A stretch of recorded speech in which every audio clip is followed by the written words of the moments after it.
Hello friends, আমার নতুন ভিডিওতে সবাইকে আরও একবার স্বাগত। দেখুন না, আজকে সকাল সকাল আপনাদের সামনে রান্না বান্না নিয়ে চলে এসেছি। আজকে একটু ফ্রি আছি, মানে আজকে সকালবেলা মাম্মাম ঘুম থেকে উঠে ওর বাবার সঙ্গে সাইকেল নিয়ে ঘুরতে চলে গেছে। তো ভাবলাম অন্যদিন তো ও থাকলে ভিডিও কিছু করা হয় না, তো আজকে একটু ভিডিও করি, আপনাদের সঙ্গে গল্প করি। তো দেখুন, আর কিছুদিন পরেই তো দুর্গা পুজো। আমরা সবাই কিন্তু সারা বছর ধরে এই দিনটার জন্য অপেক্ষা করে থাকি, তাই না বলুন? আর সেই দিন কিন্তু চলেই আসলো। কালকে ছিল বিশ্বকর্মা পুজো, আর এই পুজোর দিন আমাদের মধ্যে আবার রান্না খাওয়া আছে, জানেন তো? তো পুজোর আগের দিন সমস্ত কিছু রেঁধে রাখতে হয়, আর পুজোর দিন ওই পান্তা রান্না করা যে সমস্ত জিনিস থাকে সেগুলো খেতে হয়, কারণ ওই দিন তো উনুন জ্বালতে নেই, তার জন্য। আগের বার দুর্গা পুজো কিন্তু আমরা দুর্গাপুরেই কাটিয়েছিলাম, আর এবারেও এখানে কাটাবো। এবারেও বাড়ি যাওয়া হবে না। কোথাও গিয়ে দুর্গা পুজো কাটানো আর বাড়িতে পুজো কাটানো কিন্তু সম্পূর্ণ আলাদা।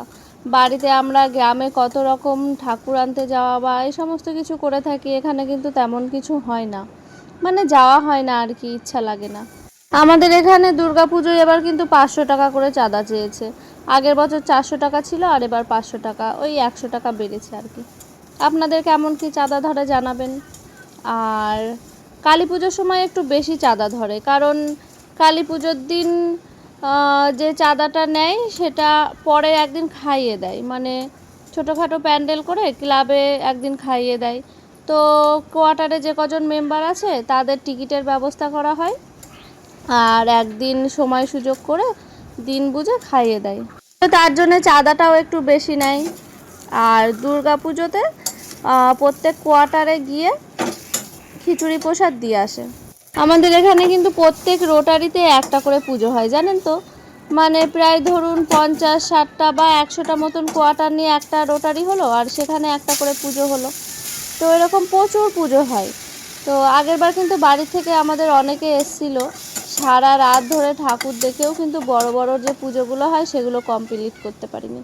মানে ওই দুর্গাপুরের দুর্গা পুজো আর কি, মানে এত পরিমাণে পুজো হয় একদিন সারাদিন, মানে সারা রাত ঠাকুর দেখেও কিন্তু বড় পুজো করে পুজোগুলো শেষ করা যায়নি।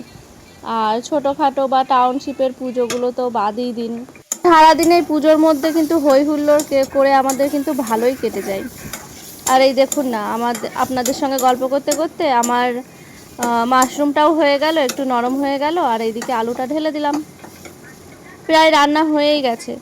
আজকে একটু মাম্মামকে নিয়ে বিকালে ভাবছি বিশ্বকর্মা ঠাকুর দেখতে যাব, কারণ ওর বাবার যেহেতু আজকে শিফট ডিউটি আছে, বিকালে বাড়ি থাকবে না, তাই দুজনে মিলে ঘরে না থেকে বিকালে একটু ঠাকুর দেখতে যাব।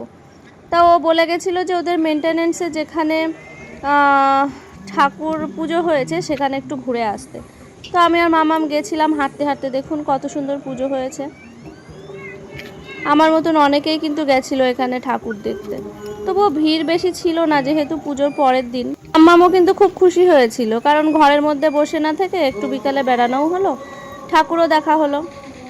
এখানে আরও কয়েক জায়গায় পুজো হয়েছিল, কিন্তু সেই সব জায়গাগুলোতে দেখলাম ঠাকুর বিসর্জন হয়ে গেছে। তাই এই একটা ঠাকুর দেখে আস্তে আস্তে আমি আর মাম্মাম বাড়ি চলে গেলাম। তো আজকের মতো এখানেই ভিডিওটা শেষ করছি, দেখা হবে আবার পরের ভিডিওতে। তো আজকের মতন টাটা বন্ধুরা।